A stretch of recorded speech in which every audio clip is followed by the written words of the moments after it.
table. Yesterday, I signed an executive order officially creating our strategic Bitcoin reserve, and this will be a virtual Fort Knox for digital gold to be housed within the United States Treasury. That's a big thing, Scott.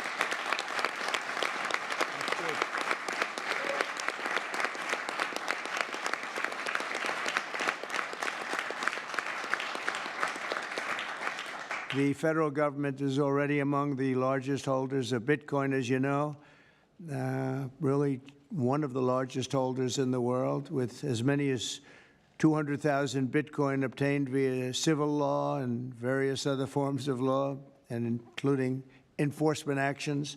These existing holdings will form the foundation of the new reserve.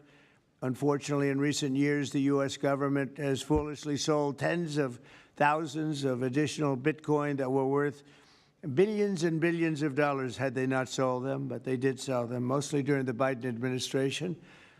Not a good thing to have done. From this day on, America will follow the rule that every Bitcoin knows very well: never sell your Bitcoin. That's a little phrase that they have. I don't know if that's right or not. Who the hell knows, right?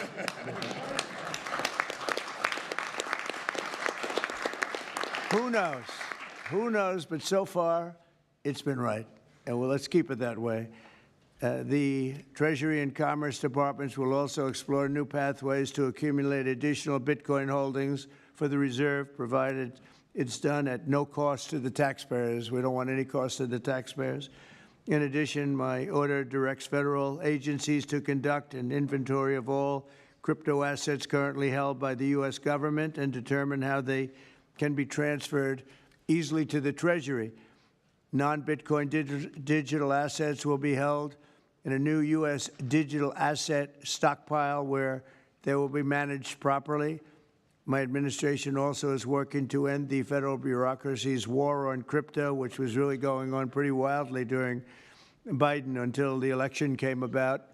About 5 months before the election, he became a big fan because he heard how many people were in favor of it and how many people love it and respect it.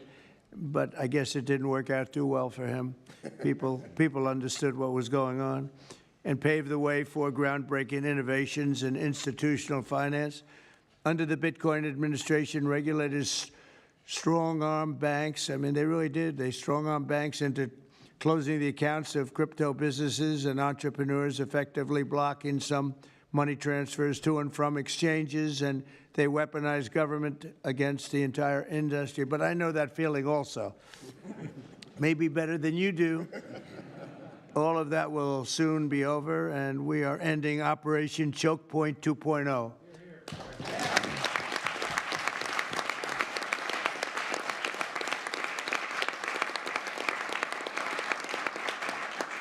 Now, some people really suffered. It was ridiculous what they were doing. But in the end, they came around, but they came around for the wrong reasons. They came around only because they wanted votes, and they saw that tens of millions of people were against them because of what they were doing.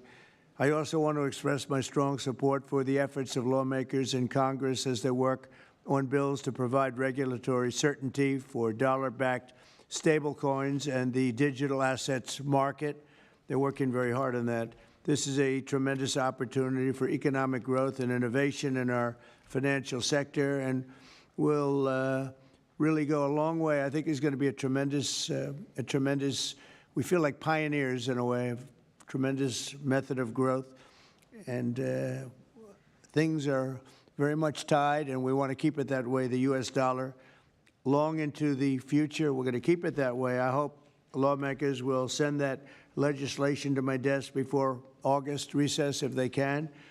And they're very much working with you, and you know a lot of them, and a lot of them were committed right from the very beginning.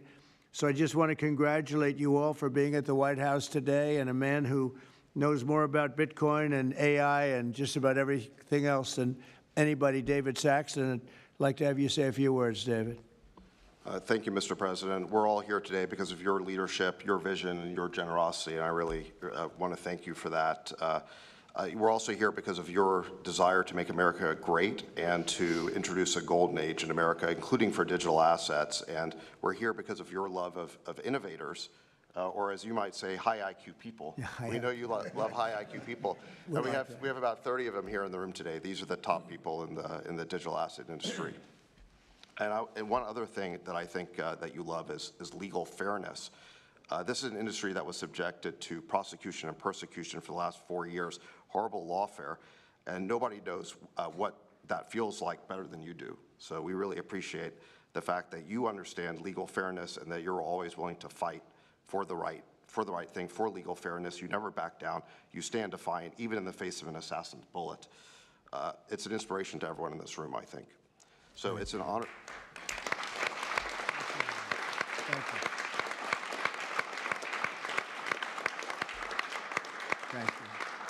So I just want to say it's an honor to work for you. It's an honor to work for a president who works every day to get so much done on behalf of the American people. Your administration is moving at tech speed. It's really amazing. It's actually faster than any startup that I've been part of. Is that your administration moves even faster. So I just want to say thank you for having me be a part of it.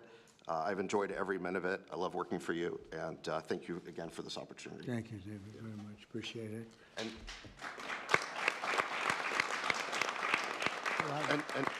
now I just want to pass the ball to Secretary Bessent. Scott?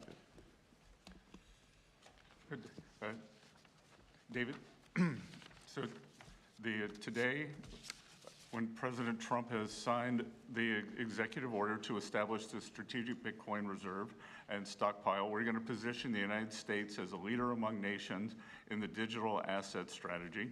It's important for the United States to recognize this fact and get ahead of the other nations in the digital age. We applaud the President's direction to use the digital assets already in possession of the nation, and we are going to establish this Bitcoin reserve. We will use this authority to augment the assets side of the United States balance sheet. As I've said many times, President Trump is creating assets for the American people while most past presidents have created debt, and a large part of this asset program can be in digital assets. We are going to end the regulatory weaponization against digital assets. The Biden administration's actions did nothing other than punish innovators, and that all of you have made it here today is really a testament to your fortitude. Much of Treasury's responsibility in this order relates to the tax code and determinations around risk weightings, and I'm here to assure you that we are going to work with the Comptroller of the Currency, the IRS, and we're going to rescind and amend all applicable previous guidance. And we are going to put a lot of thought into the stablecoin regime, and as President Trump has directed, we are going to keep the U.S. the dominant reserve currency in the world, and we will use stablecoins to do that. Thank you.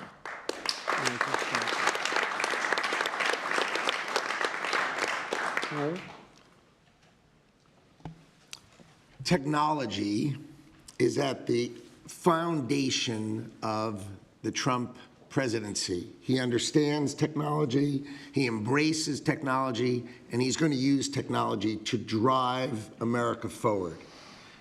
The blockchain and Bitcoin technology are a key part of that thinking, and embracing that, and here today shows how much a leader the Trump administration and our president is. He understands it. He embraces it. As you said, you're a pioneer in this place, and this is where we're going. We're using the blockchain. We're using Bitcoin. We're going to use digital assets to pound forward, and Donald Trump is leading the way. Can't be more proud of you today. Thank you very much. Thank you, Howard.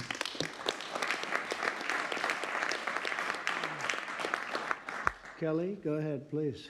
Thank you, Mr. President. This is truly a historic day, and as a crypto founder, I couldn't be more proud to be part of your administration.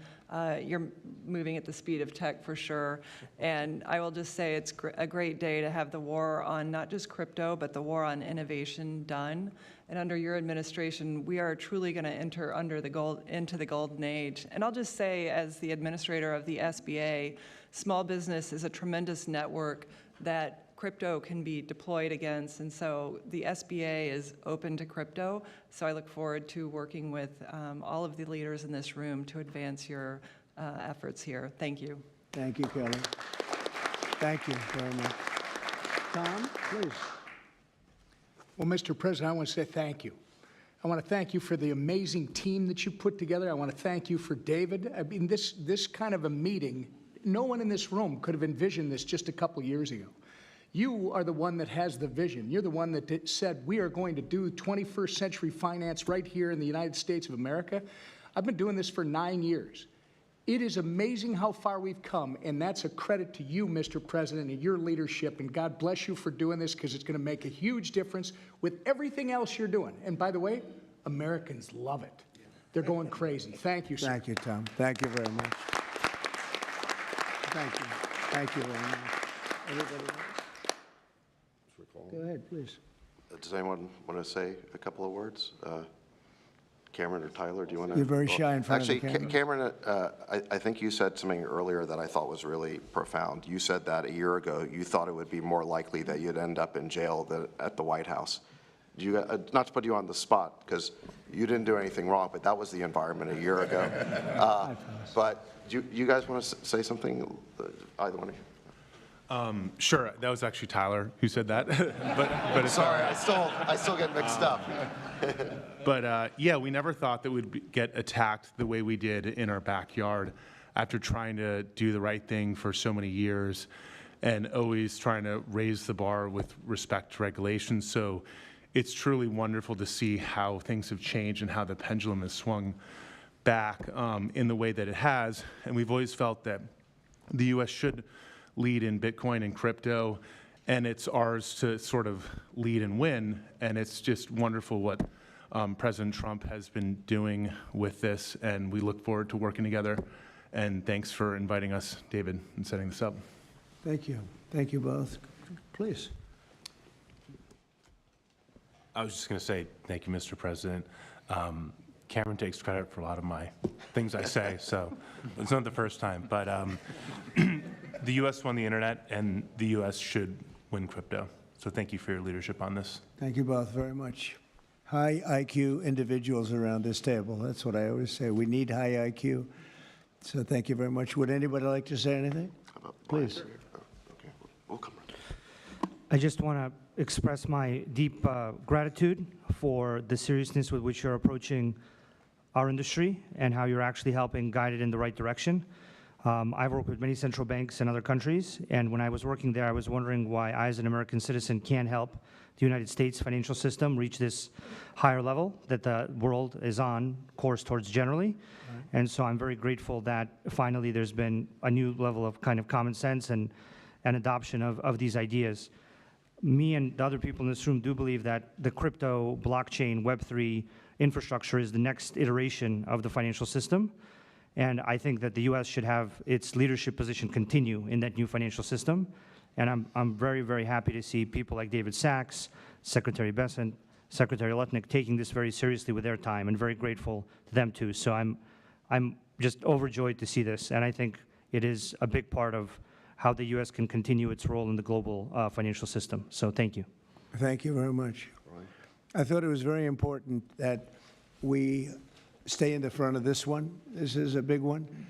And as you know, China is pushing forward and very strongly as usual. But we're way in the lead, as we are in AI and other things, and we want to stay there. So I thought this was very important, and we have some brilliant people sitting around this table. And it's an honor to have you involved, but we want to stay at the forefront of everything. And this is a very important day in your lives. I know you worked, some of you, very long before people really understood what was happening. And so I congratulate you, but this is a big day. Being in the White House is a big deal, and you have great support. Thank you all very much. Thank you very much. Thank you, please. Thank you very much. Thank you, media. Thank you. Please.